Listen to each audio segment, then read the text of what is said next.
da proteção de dados, a gente vê todos os dias, né, quem acompanha um pouco as notícias, seja em qualquer meio, né, jornal, enfim, meio digital ou não, todos os dias praticamente a gente tem alguma notícia de vazamento de dados. E o quanto isso é tangível para nós, né? Será que tem que acontecer alguma coisa diretamente conosco para a gente se dar conta de que temos que olhar para essa questão da proteção de dados, tanto como pessoa física, no nosso dia a dia, quanto nas nossas operações, dos nossos negócios? Então, a situação está ficando mais complicada e a gente precisa começar a pensar dentro da organização como que a gente vai se adequar se a gente ainda não começou. E aí eu vou trazer um pouquinho desses itens para vocês mais no final, tá? Até eu preciso realmente contratar alguém para me ajudar, talvez sim, talvez não, preciso olhar para dentro, ver o que se consegue fazer sozinho, né, com o corpo de pessoas que se tem na empresa, ou então procurar profissionais especializados para auxiliar. Então, vamos trazer aqui um pouco sobre o que é a lei geral. Eu acredito que todo mundo aqui saiba que é uma lei que foi criada para proteger dados pessoais, né, pessoas físicas e não jurídicas. E essa lei é uma lei bem abrangente, não é que não existisse antes de 2018, que foi quando ela foi publicada, embora ela tenha entrado em vigor só esse ano, não é que não existisse legislações brasileiras protetivas, no sentido de proteção de dados em meio virtual, por exemplo. Tinha, e tem ainda.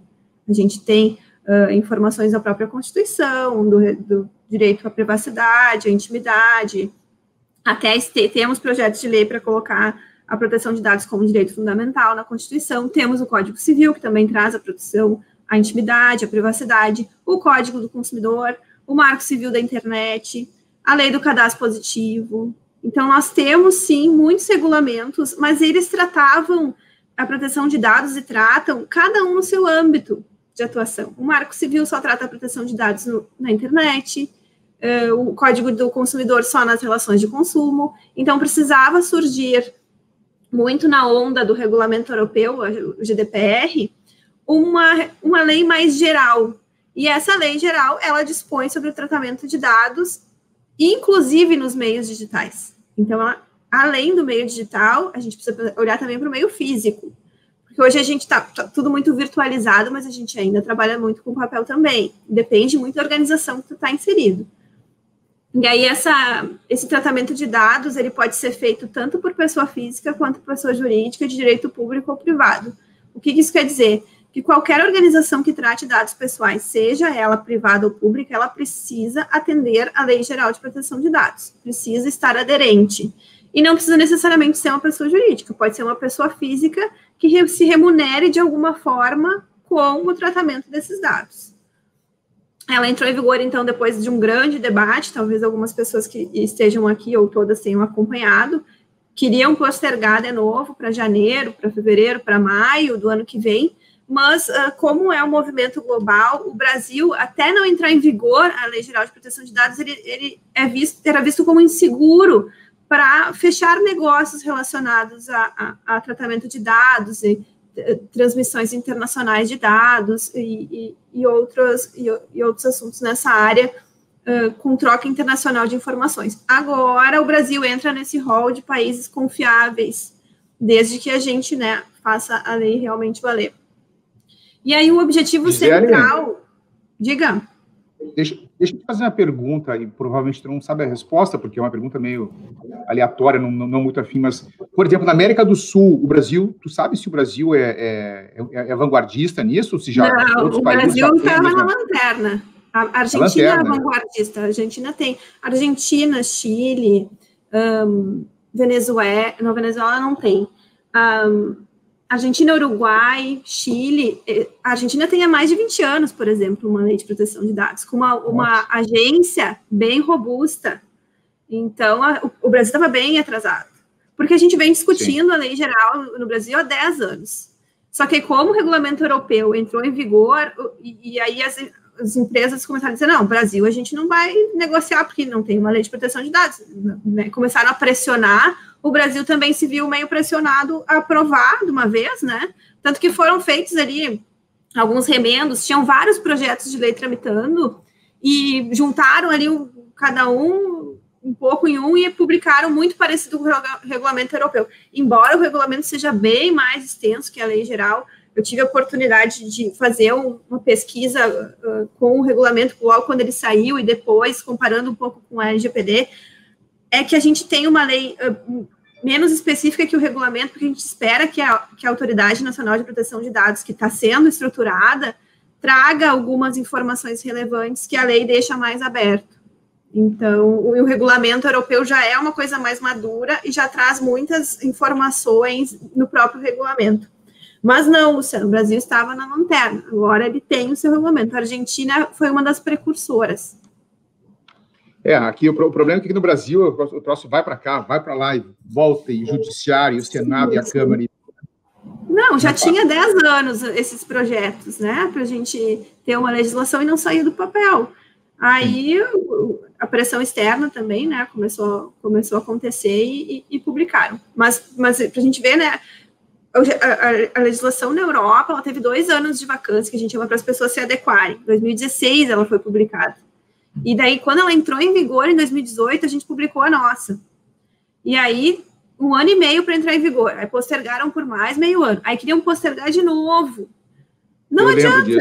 Não ia postergar, porque a gente precisa de mais tempo por causa da pandemia. Não ia, as empresas iam só o ano que vem começar a pensar sobre isso. E por isso que o Senado decidiu, né, não postergar mais. A Câmara já tinha, inclusive, até aprovado para maio, se eu não me engano. Perfeito. Mas pelo menos entrou em vigor, agora a gente está vendo um movimento um pouco maior nesse sentido de adequação. Mas aí eu só queria trazer aqui que o objetivo central da lei, então, ela é para proteger os direitos fundamentais de liberdade e privacidade, esses direitos estão na Constituição, além do livre desenvolvimento da personalidade, que também está.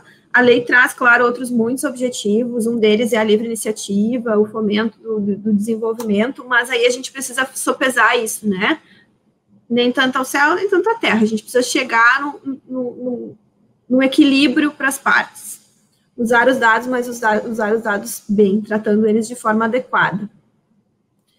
Quais são, então, os principais focos da lei? Aumentar esse controle, digamos, sobre a questão do tratamento de dados e dos dados pessoais, que até então eram muito abertos, não se tinha um controle, então agora a gente está começando a ver um movimento diferente em relação a isso.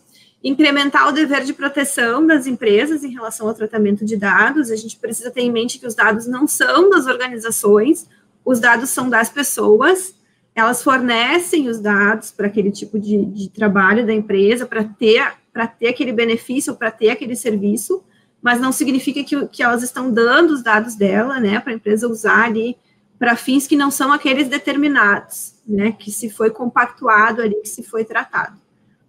Também, um dos focos da lei é exigir a notificação de violações de segurança antes de entrar em vigor a lei geral, embora o Marco Civil, o Código do Consumidor, como eu já falei aqui, determinasse que existisse algum tipo de notificação para o titular de vazamento de dados ou situações de vazamento ou tratamento inadequado, isso não acontecia, isso não era bem claro.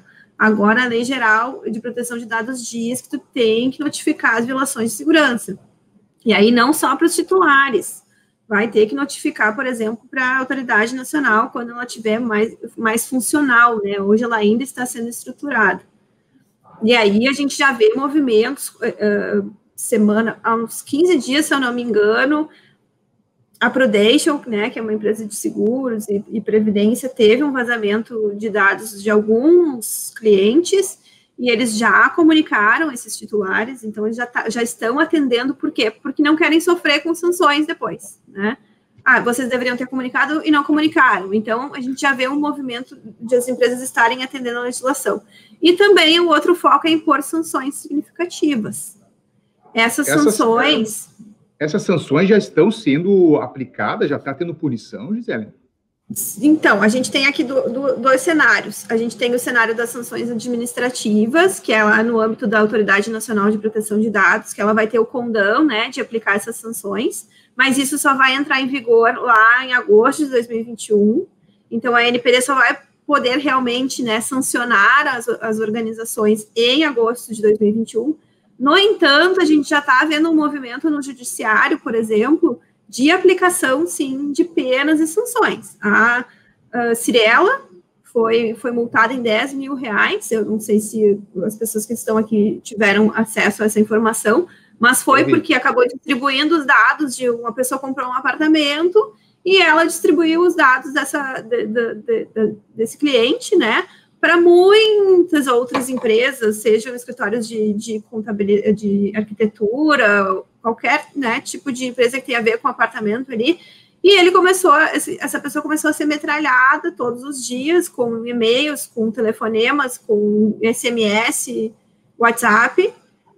E vinha ali aquele processo tramitando e, sim, foi deferida uma multa no valor de R$10 mil com base na Lei Geral de Proteção de Dados. Ela não podia, então, ter feito aquilo porque aquilo não foi consentido pelo consumidor. Ele não consentiu com a distribuição dos dados dele. Ele consentiu só para aquela compra daquele apartamento. Mas pelo governo é sempre um pouco mais difícil, né? Mais nebuloso. Mas a gente precisa cobrar. E aí precisa saber... O correto, o sindicato pode publicar esses dados? Ele pode, o sindicalizado, ele disse que sim, pode, tem o consentimento para publicar, tem que ser publicado por alguma regulação, alguma norma, se publica. Mas será que é realmente necessário? Se não é, já começa a tratar de forma adequada, já não publica mais. E o passado, Gi, por exemplo, já vai ter que ser organizado. Né? Retira. O legado continua lá e tem que ser tratado. Tem, o legado está aqui dentro da lei, não é porque é passado que não precisa ser adequado. Sim. E o legado é um problema, né? Porque uma coisa é tu começar a tratar um dado novo a partir de agora que tu já sabe como tem que fazer. O legado, tu vai ter que olhar para ele e aí tratar ele de acordo com a lei e provavelmente a gente tem grandes volumes de dados que vão ter que ser organizados. Tá? Aqui, o que é importante aqui saber dessa parte? Eu gostaria de fazer um pequeno adendo aí na fala do Luciano, pegando o gancho. As federações, elas têm uma estrutura, né, como o Luciano colocou, e os seus sindicatos embaixo. E nós trabalhamos hoje com os cursos, inclusive pontuamos, emitimos o certificado e tem toda uma documentação que é fornecida. Então, a gente vê como federação, ela deveria se adequar e talvez onde que vai a responsabilidade dela em relação aos sindicatos que são filiados à federação. Tem esse impacto direto? Vou falar agora. Tem. Aqui a gente consegue ver isso justamente nessa cadeia aqui dos agentes de tratamento, tá? A lei determina, na verdade, ela traz à tona 3 agentes de tratamento. O controlador, que é aquela pessoa que vai coletar o dado e vai tratar, e vai dizer como é que quer que seja tratado. Se não é ele que vai processar aquele dado, se ele vai contratar um operador para processar o dado, ele determina para o operador como é que ele quer. Mas ele é o responsável por coletar o dado da pessoa. Tá? Então, aqui a gente tem o controlador. Eu coleto o dado e eu mesmo processo ele dentro da organização. Então, eu sou controlador e operador. Mas se eu sou controlador e eu contrato uma empresa de tecnologia para processar o dado, aquela empresa é a operadora. E todo mundo tem responsabilidade aqui. Então, é o que a gente chama de uma cadeia solidária. Mas o dado vazou lá na empresa de tecnologia que eu contratei para tratar o dado para mim. Não importa, tu é responsável pelo contrato com ela, tinha que ter visto se ela é uma empresa idônea, se ela estava tratando o dado corretamente, e o cliente deu o dado para ti. Ele não sabe se tu passou para aquele operador ou não. E aí, tu precisa deixar essa relação bem transparente com ele. Por exemplo, nos escritórios, né, contábeis, eles têm ali, lógico, cada um ali tem o seu sistema contábil, né, contratado. O sistema contábil seria aí, no caso, o operador, digamos, ou não? Se o sistema, vamos supor, eu tenho uma empresa e eu contrato um escritório para tratar o dado, né, o meu dado aqui dos meus colaboradores. O escritório é o operador aqui. Aí eu sou o controlador, porque eu estou coletando os dados dos meus funcionários, e eu mando para a contabilidade, que é a operadora, tem um contrato com a contabilidade, e nesse contrato a contabilidade diz que ela garante a segurança dos dados, só que daí a contabilidade, para ela processar os meus dados, ela tem também um sistema lá que ela comprou. Aquele sistema é o operador da contabilidade. E aquele sistema também é responsável, porque o meu dado vai cair lá. Então, todo mundo aí tem que estar prestando atenção ao tratamento adequado. Porque se vazar algum dado na contabilidade, eu vou dizer, vem cá, vocês vazaram os dados dos meus funcionários aí. A contabilidade não pode dizer, não, mas foi o meu sistema. Para mim, foi a contabilidade. Então, todo mundo tem que ficar de olho na sua cadeia de responsabilidade nos seus fornecedores, principalmente. Né? Não é porque que eu coleto e não trato aqui, que eu não tenho que prestar atenção em como esse dado está sendo tratado pela pessoa que eu contratei para fazer isso. Tá? Então, aí tem essas duas figuras de controlador e operador, e tem também o encarregado, que é o tal do DPO, que as pessoas devem ter ouvido falar, já que é o Data Protection Officer na Europa, no regulamento europeu, aqui foi chamado de encarregado, que toda empresa que tratar dados vai ter que ter, por enquanto. A gente não sabe se a NPD vai determinar empresas menores ou maiores tem que ter ou não, mas é uma pessoa que ela vai fazer esse meio de campo entre o titular do dado, a Autoridade Nacional de Proteção de Dados e a empresa, tá? Então, tu vai ver isso no encontro da semana passada, que os profissionais de contabilidade são profissionais que têm grande credibilidade, né? Porque eles tratam dados, muitos dados das organizações, e dados financeiros, contábeis, fiscais, dados do patrimônio de empresa, dados dos colaboradores dessas empresas, e aí tem dados dos familiares desses colaboradores. Então, é uma imensa quantidade de dados e pessoais sensíveis. E aí, esse grande volume de dados que a contabilidade tem, ela vai precisar olhar, né, para dentro de casa e ver como ela trata esses dados, que dados ela precisa receber realmente, e tentar se adequar o máximo possível à lei, mas ela não vai conseguir fazer isso de uma vez só. Por quê? Porque precisa ter todos os processos mapeados dentro do escritório, tu precisa ver em que parte da lei ele se enquadra, que tratamento, né, se enquadra, tu vai precisar olhar também para os seus contratos que tu tem com essas pessoas, né, pessoa jurídica, tu vai olhar o teu contrato e vai ver se tem algumas cláusulas de proteção adequada de dados e de sigilo. E, como eu já falei antes, essa responsabilidade com as empresas é solidária. As empresas vão cobrar dos escritórios se tiver algum tratamento inadequado, se foi através deles. Porque se a empresa não tratou o dado de forma inadequada e foi o escritório que tratou, ela pode até não responder. O escritório pode vir a responder sozinho, se a empresa conseguir provar que ela tratou o dado de forma adequada e fez tudo o que deveria ter feito, tá? E aí, com as contabilidades digitais, que é a tendência, né, que é o que já está acontecendo, a gente precisa cuidar, ter uns cuidados redobrados, porque a gente acaba usando muitos ambientes virtuais e que não são no próprio escritório ou do contador, é contratado.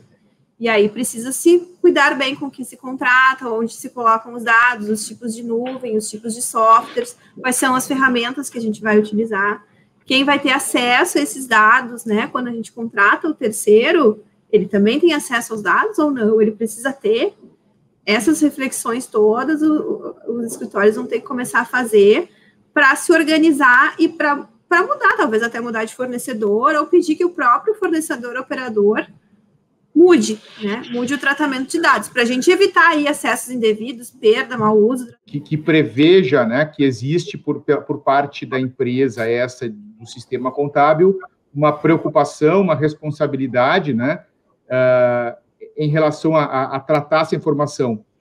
Caso haja um vazamento, uma simples cláusula empodera ali o escritório de contabilidade em relação a poder demandar contra essa empresa de contabilidade alguma de certa forma, sim. De certa forma, sim, porque ali ela tem a obrigação de tratar os dados de forma adequada e garantir, né, esse tratamento.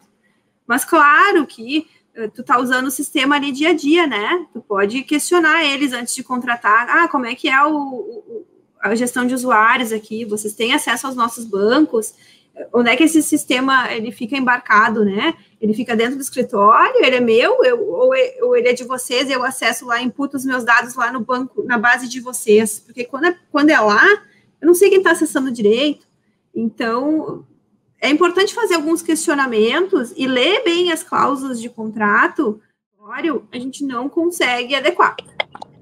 Né? Porque eu não sei como entra, o próprio Diogo falou aqui, tratam dados diariamente, papel, e-mail, WhatsApp, alguém vai lá, leva lá, nuvem, isso tudo precisa ser mapeado e precisa ver como ele vai continuar sendo tratado. não vamos mais receber dados por essa ferramenta aqui, ou então vamos trocar a ferramenta, método de recebimento. Isso tem que ser olhado para dentro do escritório depois de ser mapeado esses processos e tentar se adequar para garantir o máximo possível de tratamento adequado desses dados, desses titulares, tá? Tem que fazer isso. Eu gosto muito, Gisele, de usar, assim, um linguajar muito cotidiano, assim, tá? Então, me perdoem, assim, o uso, né, desse linguajar cotidiano, né? E parece o seguinte, né, que primeiro, né, se foi por uma digitalização, a la louca, como diz, né, e agora estamos tentando organizar a bagunça, é tipo isso. Tu vai ter que olhar tudo, né? O que aconteceu? A documentação saiu do arquivo e ela foi para dentro do computador, mas não significa que lá dentro ela está organizada, ela está segura, ela está sendo tratada de forma adequada. Então, tu vai ter que olhar, e se tu tiver ainda documentação em papel, e a gente tem que guardar isso, às vezes, né, por 30 anos, algumas informações, eu tenho, então, ela está guardada adequadamente, será que se eu digitalizar e assinar com certificado, que pode, eu não consigo eliminar essa documentação? Aí já me livro do papel também. Então, isso tudo, né, essas análises todas têm que ser feitas dentro e ir ali mapeando para depois ter esse plano de ação. E aí, fazendo esse mapeamento e tratando, vendo como é que vai fazer para adequar cada um dos dados, tu consegue ter os riscos atrelados, né? Hoje o meu e-mail não é seguro, eu não tenho um duplo fator de autenticação, que é quando a gente tem a senha e mais um outro fator, né, para garantir ali o acesso, tu recebe um códigozinho lá pelo SMS, esse é um risco. E aí, será que é um risco alto, baixo, será que eu tenho que tratar primeiro ou não?